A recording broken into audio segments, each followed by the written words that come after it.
যে আপনারা আগে এই সাইডের ভিডিওটা দেখেন, তারপরে আপনাদেরকে আরেকটি ভিডিও দেখানো হবে।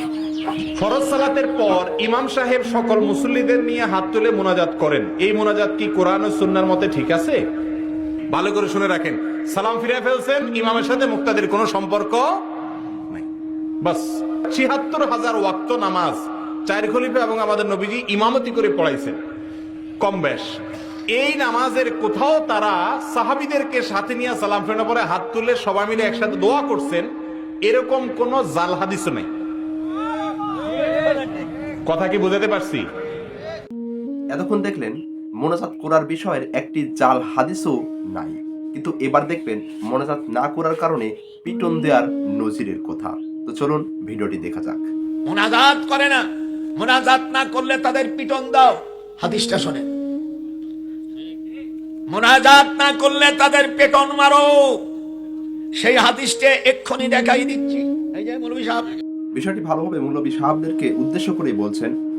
মিশকাত শরীফের 89 পৃষ্ঠা আল ফাসলাস সালাস, সেখানে এসেছে ফাওয়াসাবা ইলাইহি উমর ফাখাযা বিমান কাবাইহি ফাহাযাহু সুম্মা ক্বালা ইজলিস ফাইন্নাহু লাম ইয়াহলুক আহলুল কিতাব ইল্লা আন্নাহুম লাম ইয়াকুম বাইনা সালাতিহিম ফাসলুন ফারাফা নবী সাল্লাল্লাহু আলাইহি ওয়াসাল্লাম বাসারহু ফাকালা আসাবাল্লাহু বিকা ইয়া ইবনুল খাত্তাব ক্বালা আবু দাউদ। অর্থাৎ হুজুর সাল্লাল্লাহু আলাইহি ওয়াসাল্লাম নামাজ পড়তেছেন জোহরের নামাজ পড়ার পর সালাম ফিরিয়ে দোয়া ভর্তি হয়। দোয়া না পড়িয়া ওই করছে কি সালাম দিলেন, আসসালামু আলাইকুম, আসসালাম, যাওয়ার পরে উনি নামাজ 2 রিকাতে নিয়ত করছে। জোহরের 4 রিকাতের পরে কয় রিকাত? এটি জোরে করা যারা নামাজ পড়ো না তারা বলো না, জোরে কয় রিকাত? 2 রিকাতে নামাজ পড়ার নিয়ত করছে। হযরত ওমর যাইয়া গালটা ধরিয়া ফাখাযা বিমান কাবাইহি, বলো ফাখাযা, আলে মানুষ বলিস না, ফাখাযা বিমান কাবাইহি ফাহাযাহু সুম্মা ক্বালা ইজলিস। হযরত ওমর রাদিয়াল্লাহু তাআলা আনহুর শরীরে 18 মণ ওজন। এই লোকটা ওই লোকের ঘাড় ধরে এমন ভাবে চিবি দিয়েছে, ফাখাযা বাস পাকড় করতে হে ফাখাযা বিমান কাবাইহি, ঘাড়ে ধরিয়া সুম্মা ক্বালা ইজলিস, ঘাড়টা ধরে চিবি দেওয়ার পরে কয় ভয় হুজুর দাঁড়াইয়া গেলেন যে দোয়া না করার কারণে পূর্বে আহলে কিতাবরা ধ্বংস হয়ে গেছে।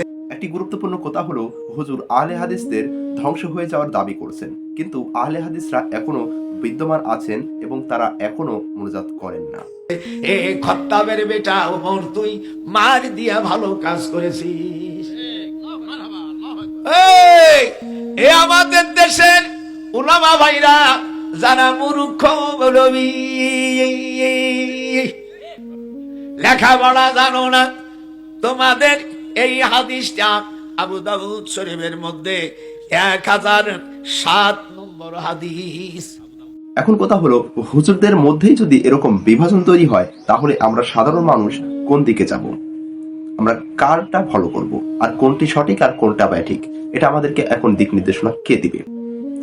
তো আপনাদেরকে একটি মেসেজ আমি দিয়ে দিই। তা হলো, প্রথমে আপনারা যে হাদিসটি শুনলেন এটা হচ্ছে সহিহ হাদিস, এবং পরবর্তীতে যেটা শুনলেন এটা নরমাল হাদিস। তো আপনি যেটাই আমল করেন দুটোই হবে, কোনোটাই আমল বিফলে যাবে না। তবে আপনাকে মনে রাখতে হবে, কোনো বিষয় নিয়ে অতিরিক্ত বাড়াবাড়ি করাটা আমাদের জন্য বোকামি। আমরা মুসলিম প্রত্যেকে ভাই ভাই, তাই আমাদের প্রত্যেককে এই বিষয়গুলো সমঝোতা করে মেনে নিয়ে একে অপরের পাশে দাঁড়ানো উচিত। কে হাত তুলে মোনাজাত করলো আর কে করলো না, কে দোয়া করলো কে করলো না, এটা বড় বিষয় এখন নয়। এখন আমাদের মুসলিমদের একত্রবদ্ধ হওয়ার সময় এসেছে। আমরা যদি এই মুহূর্তে শুধু হানাহানি করে যাই, তাহলে আগামীর পৃথিবীতে আমরা আমাদের অস্তিত্বে প্রশ্ন করার সুযোগ করে দেব।